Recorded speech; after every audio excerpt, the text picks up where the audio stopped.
إن الحمد لله نحمده ونستعينه ونستغفره ونعوذ بالله من شرور أنفسنا ومن سيئات أعمالنا من يهده الله فلا مضل له ومن يضلل فلا هادي له وأشهد أن لا إله إلا الله وحده لا شريك له وأشهد أن محمدا عبده ورسوله. Falënderimet i takojnë Allahut, paqja dhe bekimet e Allahut qofshin mbi profetin tonë sallallahu alaihi wasallam, familjen e tij të pastër, shokët e tij besnik dhe çdo që ecën në rrugën e tyre të drejtur deri në kiamet. Allah na bëftë prej tyre. Nga mirësitë e Allahut ndaj nesh është që na mëson të ulemi dhe të kujtojmë njëri tjetrin apo të mësojmë rreth fesë tonë, konkretisht rreth historisë islame. Dhe vetë fjalë për fillimin e saj, pasi mësimet e profetëve ishin haruar, erdhi ti rifreskonte dhe t'u rikujtonte njerëzimit i fundit për tyre, për profetëve, profeti Muhammed sallallahu alaihi wasallam. Dhe sigurisht që Allah i mëdhëruar dërgoi me të një sistem jetese.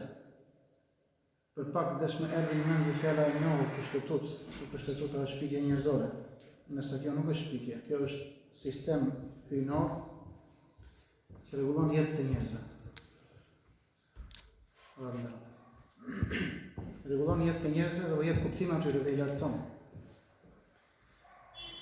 I lidh me Allahun e Madhëruar. E kjo është më e rëndësishme në jetën e njeriut. Nëse njerëzit lidhen me krijuesin e tyre, e kanë gjetur rrugën e lumturisë. S'ka rrugë tjetër. Larg krijuesit, krijesa është e humbur. Është e trishtuar dhe e destinuar për të shkatruar. Ne folëm herën kaluar të nderuar për qëndrimin e Kurejshve ndaj thirrjes së Muhamedit sallallahu alaihi wasallam. Pra, pasi i thiri i ftoi profetin islam në islam, ata nuk e kundërshtuan të gjithë me njerë, përveç njerit prej tyre, më të trishtuarit prej tyre, Ebu Lehebit, dëxhait dhe profetit e islam. Ky ishte më i trishtuari. Ky e vullosi i humbjen që në fillim nuk e pranoi islamin dhe Allahu i avullosi zemrën. Fati do vësësh për besimtar, me kuptim të asaj që ndodhi. Ndërsa të tjerët, pasi u kthyen në shtëpitë e tyre, filluan të kthjelloheshin se në fillim ku erdhi thirrja e profetit sallallahu alajhi wasallam për të adhuruar vetëm Allahun, u erdhi pak si një diçka që i zuri befasi. I tronditi vërtet, pastaj kur u kthyen në shtëpitë e tyre, filluan të mendonin dhe të dilnin pra kundërshtar të hapët të saj. Mënyra që përdorën, ne filluam të flisim diçka e në kaluar. E para që përdorën ata ishte tallja. Filluan të tallen, të poshtronin profetin Muhammed sallallahu alaihi wasallam. Të qeshnin me të, ta përgjigjështronin. Me këtë donin që të adopsonin moralin besimtarëve të parë, muslimanë. Donin të adopsonin. Dhe kështu e etiketuan ato me emërtime të ulta dhe me sharje prej mendjelehtish. I thoshin i çmendur. Dhe këto fjalë, këto etiketime, këto sulme, Allah i Madhëruar na i ka shënuar në Kur'an që të jenë të qarta se rruga e përmirësuesit të shoqërisë është pak të thuash reformator, por një nga misionet e të dërguarit Allahut sallallahu alaihi wasallam, të fundit profet në tokë, ishte që të bënte një reformë, të përmirëson të shoqërinë njerëzore. Dhe na tregoi se si ishte mënyra për të përmirësuar shoqërinë njerëzore. Ishte si shtam në fillim, të bënte ata të lidheshin me Zotin e vërtet. Të jetonin në realitet, mos jetonin në gënjeshtra. Me idhuj, me të vdekur të gjallë, me krijesa që i adhuronin në vend të Allahut. Pra kishin formuar atë botën e tyre të rrallave, të imagjinatave, që s'kishte lidhje me realitetin. Kishin shkuar shumë larg nga e vërteta. Kishin larguar nga Allahu i Madhëruar. Dhe pasojë e këtij devijimi në besim ishte se ata patën devijime edhe në moral dhe në sjellje. kishin rënë në nivelin më të ulët të që mund të arrinë më të njeriu i humbur. Ne kemi folur për moralet e tyre të ulta. Kemi folur për moralet e tyre të ulta dhe nuk u rikthehemi. Po me të vërtet ishte një gjendje që nuk ishte për të pasur zili as pak.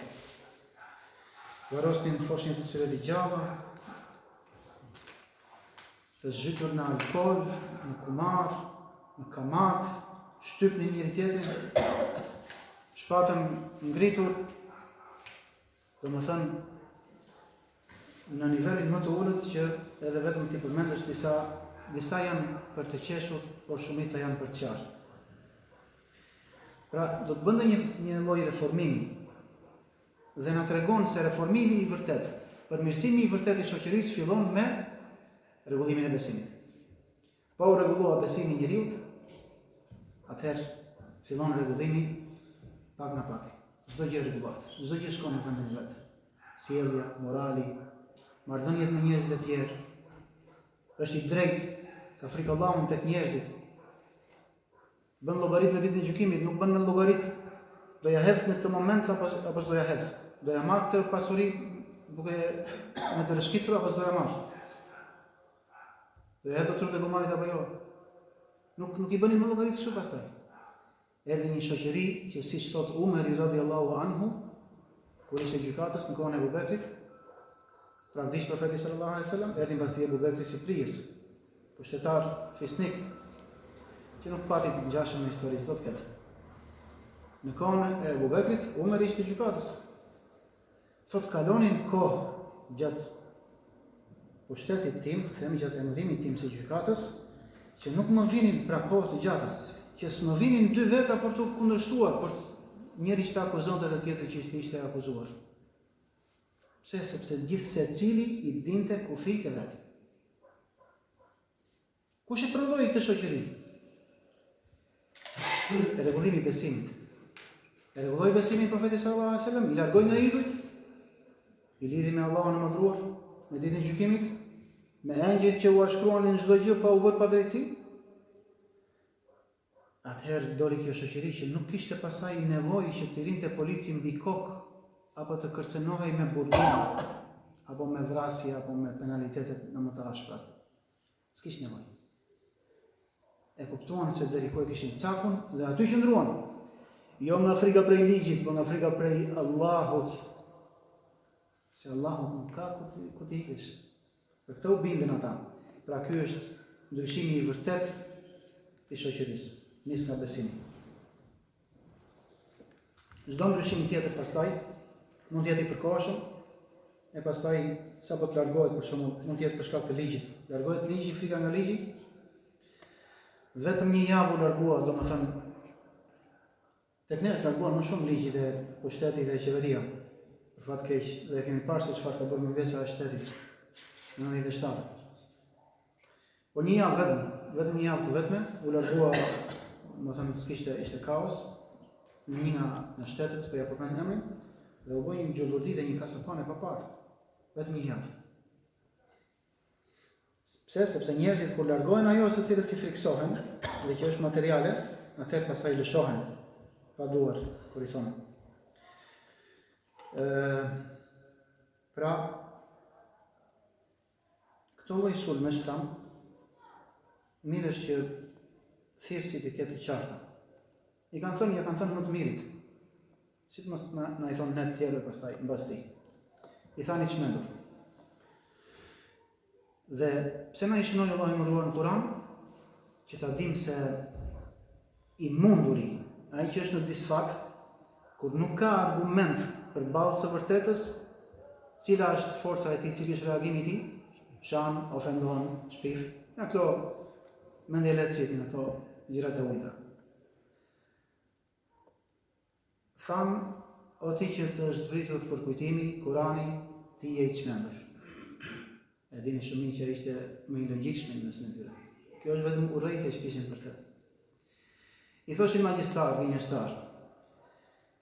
Thotë Allahu i mëdhur, e u habiten që u erdhi një njeri prej tyre, që u atërrejt vërejtjen, që i paralajmëron prej dënimit të Allahut, dhe thanë pabesimtarët, ky është një magjistar gënjeshtar. Apo, si thamë herën e kaluar, e shikoni me vështrime të mbledh dhe urrëtie dhe armiqësi. Që Allah i mëdhuri përshkruan mohuesit, pabesimtarët gati sa nuk të shqyejnë ty me shikimin e tyre. Kur e dëgjojnë për kujtimin, pra nuk i linte rehat Kurani. Pra me shikimin e tyre thot gati sa nuk të shqyejnë, do të hanë. Vetëm me shikime, të mbledh. Kur i bëni këto, kur e dëgjoni për kujtimin, kur e dëgjoni Kuranin, dhe thonë ai është vërtet i çmend. Vetëm kaq që s'kishin mundësi të përballeshin me të. Dhe kur ulej profeti sallallahu alaihi wasallam me shokët e tij të pafuqishëm, talleshin ata dhe thoshin: "Ka janë ata që Allahu i privilegjoi mbi ne?" Domethënë, mendimtaria e tyre ishte aq e lartë sa thoshin që mendonin se kishin një pozitë të lartë në tokë dhe edhe tek Allahu do të kishin të njëjtën pozitë, domethënë, saqë po të kishte ndonjë gjë të mirë për ta dërguar Allahu nuk do t'ia jepte këtyre, por do na jepte ne. Kjo është kulmi i arrogancës dhe i mendimtarisë. Dhe ati që jeton në realitet tjetër, që është shkëputur nga realiteti si shton. Të njëjtën biografi pas kanë këta që vojnë nga prepotenca. Zot na ruaj, kjo është sëmundje e keqe shumë.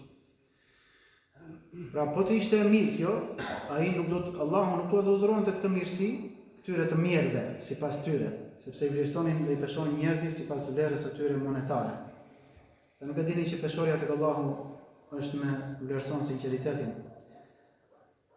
dhe predispozicionin që ka njeriu për ta merituar dhe për të falënderuar për të mirësitë madhe, që është feja e tij dhe puna për të. Kush është i gatshëm për këto, i shikon Allahu gjitha dhe e çon shpalljen e tij, dhuratën e tij atje ku ai dëshiron. Në fund e kryej është mirësi për Allahut. Dhe këtë Allahu i mëdhur u kujton sahabëve si sprovë nga ana e tij. Thotë, kështu i sprovuam disa prej tyre me disa të tjerë. Domethënë, i sprovuam muslimanët me pabesimtarët. Që të thonë, çfarë thoshin ata Kurejshët, pabesimtarët? Këta janë ata që Allahu u dha mirësi përpara nesh.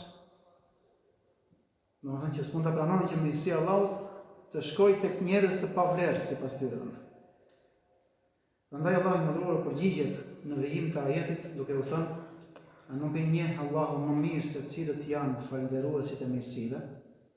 Domethënë sikur Allahu i mëdhur na thotë se edhe po t'ua jepte atyre këtë mirësi, ata nuk do dinin ta vlerësonin. Do ta kuptonin peshën e madhe të saj dhe çfarë mirësie u ka dhënë Allahu, po t'ua jepte Islamin atyre. Ndërsa besimtarët e vërtetë e kuptuan se çfarë mirësi të madhe dha Allahu që i udhëzoi dhe punuan me të, u treguan falënderues. Kjo është në ana tjetër çfarë është vëllezër nderuar? Është lavdërim për sahabët, që ata vërtet e meritonin për zgjedhjen. Lavdërim drejt me drejt. A nuk i njeh Allahu më mirë se cilët janë falënderuesit e mirësive? Domethënë sahabët. E dyta që përdorën metodologjia ose lufta, strategjia e pabesimtarëve ishte deformimi i mësimeve të Islamit. Shpërndarja e dyshimeve rreth tij. Domethënë e panë që të vërtetën nuk e mundin dot dhe tani filluan me shpifjet e me gënjeshtra. I paraqesin Islamin ndryshe nga ç'është dhe unë duhet të jeni të vëmendshëm sepse duhet të bëni një paralelizëm me realitetin tonë sot. Deformimi i mësimeve të Islamit, shpërndarja e dyshimeve dhe fjalëve të kota dhe të gënjeshtra rreth dispozitave islame. Dhe sjellja e kundërargumenteve të dobta që nuk i qëndrojnë përballë së vërtetës. Këto shpifje dyshime ndonjëherë lidheshin rreth personit, pra ndonjëherë rreth Kuranit dhe ndonjëherë rreth vetë personit që e solli Kuranin, i cili pra e përsoli nga Allahu, siç e dimë.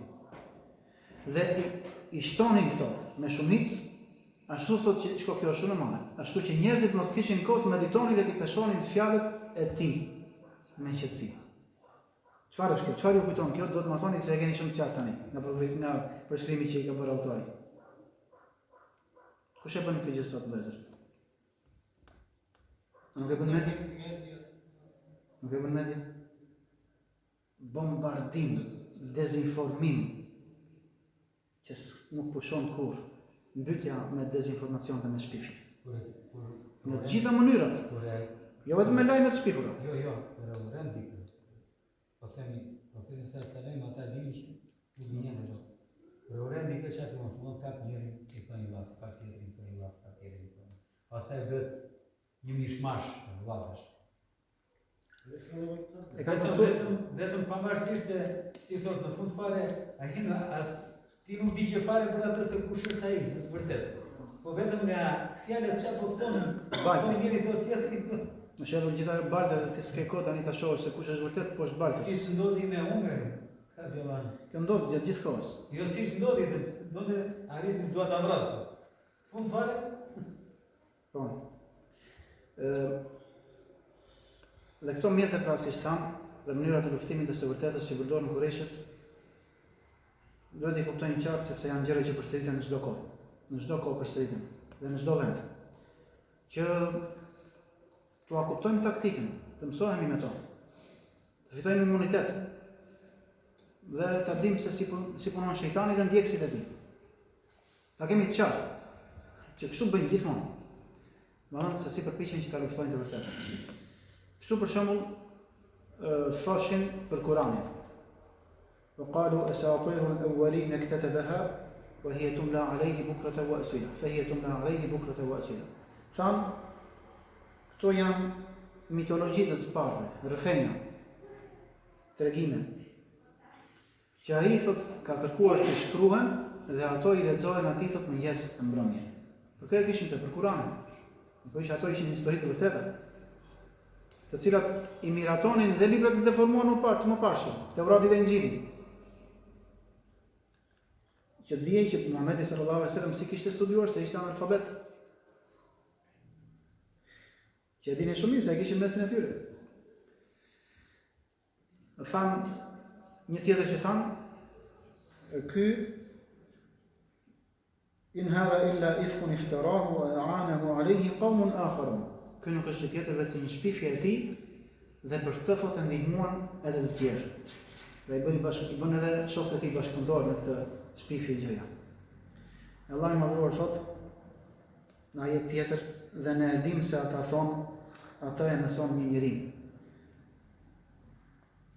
Gjuha e atij që thonë ata është e huaj, ndërsa kjo është arabishte e qartë. Për çfarë bëhet fjalë? Ka qenë një krishter që pranoi Islamin, dhe për këtë tani ka pasur versione të ndryshme kush ka qenë ky që pretenduan Kureshët se gjoja e mësonte profetin sallallahu alaihi wasallam. Kanë thënë që ishte një krishter që pranoi Islamin dhe quhej Xheber, shërbëtor i Fakih ibn al-Mughira. Kanë thënë gjithashtu se quhej Belam. Kanë përmendur dhe më tjerë komentatorët e Kuranit. Ideja e përgjithshme ishte që thoshin ishte një rob romak, sklav romak. Edhe ky tani i mësonte Kuranin Muhamedit sallallahu alaihi wasallam dhe ai u thoshte njerëzve. Kuranin vëzër nuk po e sfidonin dot oratorët më të mëdhenj arab. I kishte sfiduar Kurani, u thoshte, thoni që është si fjalët tuaja, është e mundshme të sjellësh një si ai? Mirë, sillni 10 sure kapitull. Nuk sillni dot 10, sillni një kapitull vetëm. Këso më kur. Nuk arrinin dot të sillnin diçka që në lartësinë e Kuranit, që t'i afrohej sa do të pa Kuranit, alayhi salam. Nuk arritën ta bënin gjë të tillë. E do ta sillte një Kur'an të tillë, një që sflisë as arabisht, do që ishte i huaj. Ju arabët, më oratorët, më elokuentët. Që shkruajnë për të bërë poezi, dhe i varrin në qafë. Vanin 7 poezit më të famshme, i varrin në qafë. Garonin me një tjetrin, ishin popull i njohur nga mrekullitë e Allahut që u jepte profetëve, siç kanë përmendur dietarët, është se çdo populli i sillte mrekulli që hidhte poshtë për parimin më të madh që kishin arritur ata. Në çfarë lloj fushë? Në fushën në kohën e Musait alayhis salam, të faraonit. Arritja më e madhe e tyre ishte magjia. Grupe të mëdha magjistarësh. Solli Allah i mëdhur, diçka që u hodhi poshtë komplet magjin. U hëngri magjin, si thua, i rrezoi, i shkatroi. Dhe vetë magjistarët u shndruan në besimtarë. Ra poshtë. Kulmi i arritjes së tyre. Kulmi i arritjes në kohën e Isait alayhis salam thoshin që ishte mjekësia. Në ato mjete që kishin përparuar në mjekësi, erdhi Isai alayhis salam me sovë Allahu i madhruar me një mrekulli që i hidhte poshtë gjitha arritjet e tyre. Domethënë bënte gjëra që si bënin dot ata. Shëronte ata që ishin të lindur të verbër, lebrozët. Pastaj erdhi me diçka që i la pagoi, ngjalli të vdekurit me lejnë e Allahut. Dhe krijonte nga merrte në formën e baltës, zogj, pastaj frynte në të dhe bëheshin zogj të vërtet me lejnë e Allahut. Në honi poshtë gjitha. Nërsa mrekullia e profetit tonë është me madhja. Me madhja sepse hodhi poshtë kulmin e oratorisë së tyre dhe solli diçka që sot oratoria arabe nuk përmendet e idhujtarëve. Nuk krahasohet. Madje, jo, të themi më saktë. Janë sot e kësaj dite poezitë e tyre, që kanë qenë varura në qabe. Si duket i ka lënë Allahu i madhruar që t'i peshojnë ata që arrin të thellohen shumë në arabisht, të krahasojnë mes tyre dhe Kuranit. Të shohin se çfarë është Kurani dhe çfarë janë ato kulmi i arritjes së tyre. Do thënë s'ka të krahasuar. Thoshin për të, si është puna e këtij të dërguarit që ha ushqim dhe ecën nëpër tregje. Domethënë nuk do të ishte njëri profeti sipas tyre. Do të ishte engjëll. E kanë thënë dhe këtë. Pra, Allah i madhruar në ka përmendur në Kur'an shumë, si thua, sulmet e tyre, apo dyshime që ata janë të pikur të hedhin, për të hedhur poshtë të vërtetën, dhe njëra prej tyre ishte kjo, që do të ishte profeti, do të ishte njëri, do të ishte engjëll. E po të ishte engjëll, Allah i madhruar nuk do të kishte sjellë argumentin siç duhet njerëzve, sepse duhet ishte njëri ai që solli këtë fe, që të kishte mundësi ta zbatonte dhe të thoshte njerëzve që kjo fe është e zbatueshme, është njerëzore, sepse po t'u sillte si engjëll, do thoshin, po kjo fe është për engjëj, nuk është për ne. Ti ke kollaj se ti je engjëll. Ndërsa ne jemi ndryshe, ne jemi njerëz me epshe, me dëshira, me mangësi. Kollaj e ke ti. Thonë me të qeshtë dhe disa vëzët, kollaj e ka hoxha thonë. Merr abdes, prish abdes.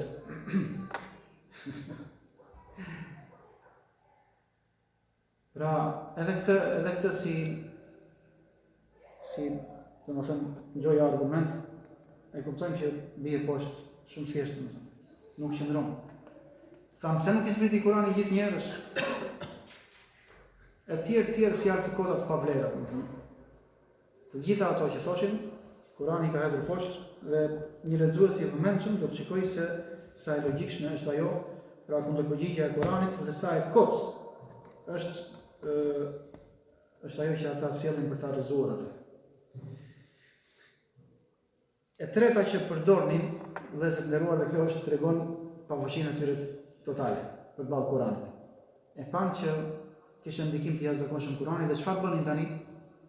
Filluan që të bënin zhurmë, të bënin zhurmusin, që të mos dëgjojnë Kuranin, mos dëgjojnë vërteta. Domethënë, nuk i linin njerëzit ta dëgjonin Kuranin.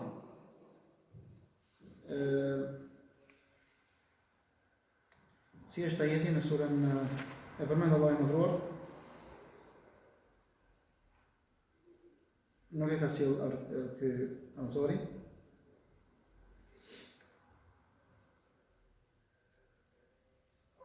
Thoshin ngrini, po e sjell ajetin në kuptim. Thoshin ngrini zërat me Kuranin dhe bëni zhurmë në mënyrë që ta mundni atë. Pra mos e lejoni që njerëzit ta dëgjojnë, por kur të dëgjoj, kur të flitet Kurani, kur të këndoj Kuranin Muhamedi sallallahu alaihi wasallam, thotë ngrini ju zërat mbi zërin e tij, bërtisni, flisni, siç bëjnë sot në studio apo jo? Nuk e lënë njëri tjetrin të flasë. Ndërkohë që kjo është pra tregues se ata ja kishin frikën Kuranit.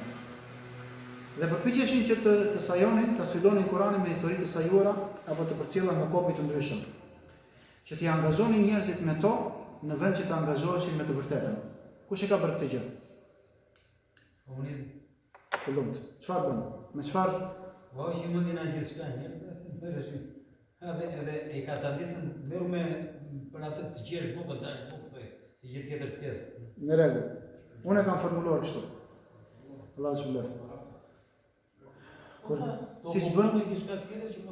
Siç bën komunistët pabesimtarë. Kur deshën t'u hiqnin njerëzve anën shpirtërore që e mbush Islami totalisht, thanë me çfarë do ta zëmsojnë tani? Me parti. Thanë me opera, me art, me kinematografi, me filma. Ju e dini shumë mirë se çfarë trushplarje u ka bërë televizioni njerëzve. Me parti. Sporti, Me parti. futbolli. Këto janë të vazhdueshme. Këto janë të vjetra dhe moderne. Këto janë të përsëritura vëllezër. Ne po them, po ti mendosh të gjitha këto i përdorin si shtamë, i përdorin shejtanat vazhdimisht. Dhe sidomos në kohën tonë, por përqendruesit nga e vërteta janë të shumtë. Janë të shumtë, të lloj-llojshëm. Por megjithatë Allahu më dhuar tregon argumentin e tij dhe mrekullinë e tij. Ligji i Allahut është i pandryshueshëm. Wa yamkuruna wa yamkurullah. Wallahu khairul makirin. Ata ngren kurse. E Allahu ngren kurse. Dhe Allahu është kurs ngritësi apo kurs prishti më i mirë. O ahet poshtë, po azison kurset. Sa shumë luftohet kjo fe. Gjitha i arsenal, gjitha ato fuqi dhe përpjekje njerëzore, energji, të gjitha llojet. I thonë ti Gary Miller të shkon në studio Kur'anin dhe në nxjerr mangësitë e tij. Shkon për të lexuar për mangësitë e Kur'anit dhe shkon edhe i përuret Kur'anit pastaj në fund musliman. A ka mënyrë më Nuk është vetëm Ky është vetëm një. ja të pastorin tjetër që del Jusuf. Po janë shumë. Ai ishte ka qenë pastor. Dhe kur u përballi me filloi të lexonte Kur'anin për të gjetur defektet e Kur'anit. E në fund fare edhe në paqe defektet dikush tjetër. Nuk i kishte Kur'anin. Po nuk thonë për ata dy djemë të rinj që ishin duke bërë tavafle të qafës dhe ishin amerikanë. Thoshin, kush ju bëri juve? Çfarë ju bëri juve musliman? Na bëri George Bushi, thoshin. Po. Si George Bushi?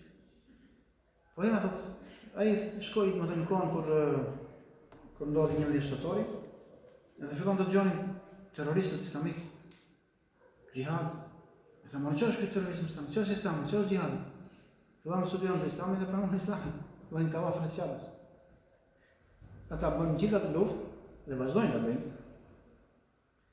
Herë frontale, herë në shumë të raste është të fortë, me dyshime me ushtrit të tëra orientalistësh që paguhen për të futur dyshime në fenë e Zotit, prapë dështojnë në fund. Prapë dështojnë. Kjo është tregues që këtë fe nuk e mbrojnë njerëzit. Po të ishte se Islami do të ishte shpikje e Muhamedit dhe e shokëve të tij, sallallahu alaihi wasallam wa radiyallahu anhum, do të kishin fshirë nga faqja e dheut me kohë kurajshët, sepse ishin shumë fish në numër. Historikisht, për shtrit që janë përballur me ta kanë qenë shumë fish në numër. Dhe romakët, shumë fish, 10 fish, madje. Romakët kur erdhën për të luftuar me muslimanë. Qindra mira, ku përballeshin me muslimanë me ta. Po kjo është feja Allahut, nuk është feja njerëzve, nuk është feja që e solli Muhamedi sallallahu alaihi wasallam. Do ta lejë Allahu si argument deri në kiamet për çdo që dëshiron të udhëzojë tek kjo fe.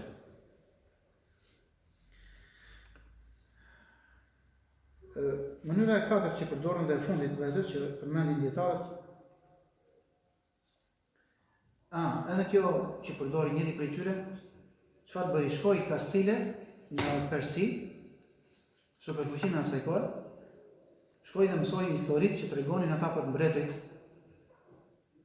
Historitë, të shpikura të sajuara. Shkoi dhe mësoi dhe erdhi, kishte blerë një robresh, ajo dini të këndonte dhe shkonte, këtej profeti jon sallallahu alaihi wasallam këndon me Kur'an, në të njëjtën anë e kundërt ngrihej kjo dhe u këndonte dhe kërcente dhe përpiqej ti sajdiste, ti mashtronte. Ose u tregonte mblidheshit për ato vendet e tyre, u tregonte pralla me mbret, me kuptimin e plot fjalës. Se ka gjetur plot popull. Pralla me mbret u tregonte. Në mënyrë që t'i shmamin nga Kurani. Mënyra e katërt që përdorëm, këtë Allah i mëdhur, dhe kjo është shumë e rëndësishme të tjerë. ومن الناس من يشتري لهو الحديث ليضل الناس عن سبيل الله. ومن الناس من يشتري لهو الحديث ليضل عن سبيل الله. Ka për njerëz thot, për këtë Allah i mëdhur ka thënë për këtë pabesimtari, ka për njerëz që blejnë fjalë të kota, që t'i humbasin njerëzit nga rruga e Allahut. Mënyra e katërt që përdorëm dhe e fundit është thamë të gjejmë të paktën një rrugë të mesme. E panë që të gjitha mënyrat nuk patën sukses. Atëherë thamë, përpiqemi të bëjmë një lloj marrëveshje me Muhamedit sallallahu alaihi wasallam. Arrim në një akord, në një rrugë të mesme, mes nesh dhe atij. Kjo ishte që mushrikët të largoheshin nga një pjesë e fesë të tyre, devijimit të tyre, dhe Muhamedi sallallahu alaihi wasallam të ishte dorë nga disa gjëra. Do të thënë ata të ishin dorë nga disa gjëra, nga feja e tyre, dhe ky të ishte dorë nga disa gjëra. Edhe këtë Allah i mëdhur thotë: "Waddu law tudhinu fayudhinun." Ata dëshiruan që ti të lajkatosh dhe ata të lajkatojnë. Që ti për t'u bërë qefin atyre, të heqësh dorë nga disa nga parimet e tua, dhe ata do të heqin dorë nga disa të tjera. Ose thoshin, ka disa transmetime që thoshin se mushrikët i paraqiten profetit sallallahu alaihi wasallam një marrëveshje që të adhuronte thotë zotat e tyre një vit dhe ata të adhuronin zotin e tij një vit. Ose i thoshin për shembull, po të pranosh zotat tanë, ne do të pranojmë zotin tënd.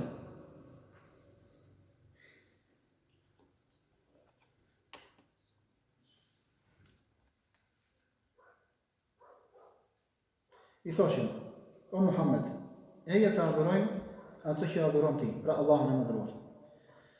Dhe adhuro edhe ti atë që ne adhurojmë, zotat tanë, idhujt tanë. Kështu thot të jemi të bashkohemi në disa gjëra. Në qoftë se ai që ti adhuron thot është më i mirë se sa ata që ne adhurojmë, ne thot do të heqim dorë nga ata që adhurojmë. Por nëse ata që ne adhurojmë thot janë më të mirë se ai që ti adhuron, atëherë ti do të heqësh dorë nga ai që ti adhuron. Pra përpjekje shejtanore, duket sikur shejtani i frymëzonte dhe i inspironte. Por Allahu i madhruar ishte mbikëqyrës. Allahu i madhruar në këtë rast thon komentatorët ka zbritur surën Kafirun. Kul ya ayyuhal kafirun. O thot drejt për drejti, haptas. Thuaj o ju babesimtar.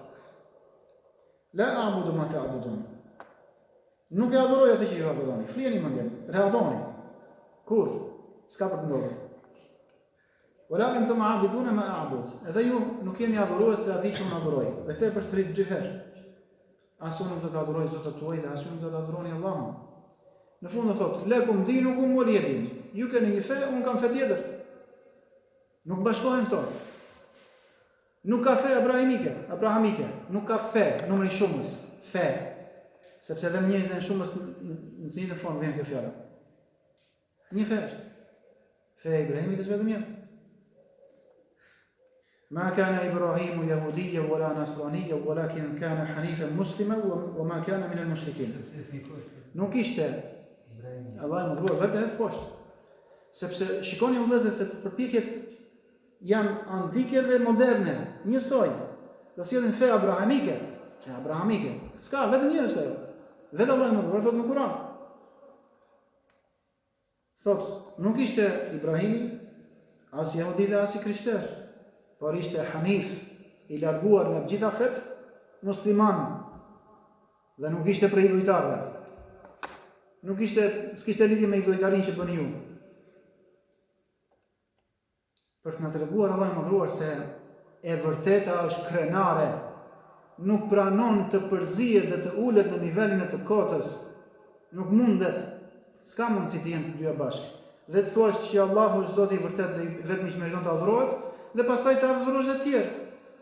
O do thuash la ilaha illallah, o do thuash hunake ilahun me Allah, ose do thuash që vetëm Allahu meriton të adhurohet, ose do thuash që jo ka të tjerë që meriton të adhurohen me Allahun.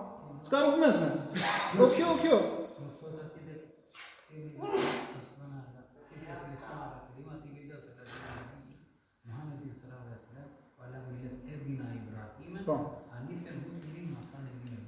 Po, në të njëjtin kuptim vjen kjo duaja, po.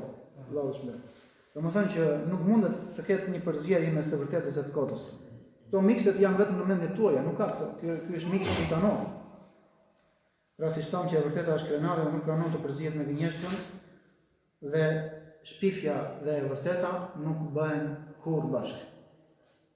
Pasi edhe kjo nuk pati sukses, vëllezër të nderuar, atëherë mushfikët nuk ndenjën rehat, por kaluan në një fazë tjetër të luftës së tyre, vazhduan me luftën frontale dhe fizike madje, edhe kjo inshallah do të vi herën e ardhshme. Allah e shpëlbeft për mënien për durimin, Allah na shtoft diturit të dobishme, sallallahu alaihi wasallam wa barak ala nabiyina Muhammad wa ala alihi wa sahbihi ajma'in.